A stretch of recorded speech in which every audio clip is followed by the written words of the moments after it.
There are some main points about moral injury I think it's important to remember. And the first one is one that is a little bit surprising for me to have come to, not because I don't believe it, but because generally psychologists, psychiatrists, and social scientists tend to avoid making existential or essentialist claims about human beings, about human nature. That's sort of the job of theologians. And as a theologian, I sort of do that sometimes, but I've been surprised in my work with so many psychiatrists and psychologists that their work in moral injury is leading them to conclude that we are all born moral because it's essential to being loved, and we don't survive without love from the moment we're born.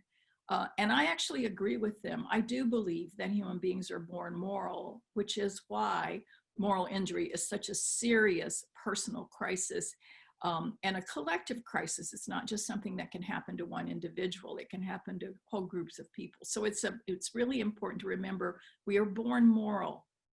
And moral injury, therefore, is also not a disorder. It's a risk of the human condition and human frailty, but it results in a sort of war inside that is anguishing. And it comes from that moral place in us, our humanity, that is now fighting with our experiences that devastated us.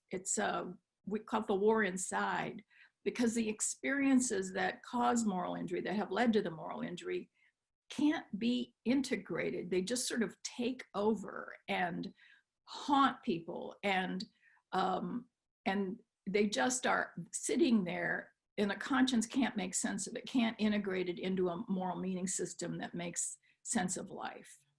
So alleviating that suffering, alleviating the moral anguish of moral injury, requires us to actually reconstruct our humanity.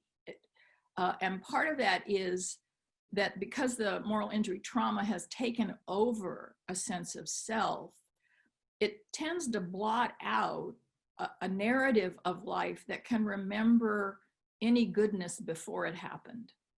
So part of the task of alleviating the suffering is helping people reconstruct a life narrative where the moral injury isn't the only defining thing about that life.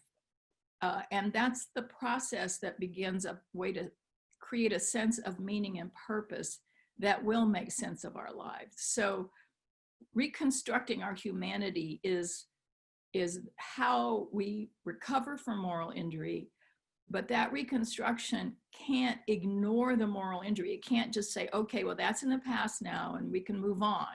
You don't really move on from it. It's never gonna be forgotten.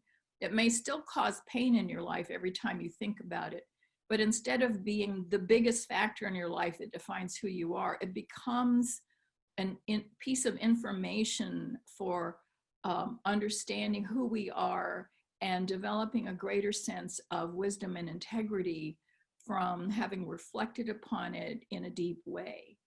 And that kind of reflection takes a very long time. It's not a simple process. It isn't, well, okay, now I'm going to sit down and write about it and think about it, and it will be over.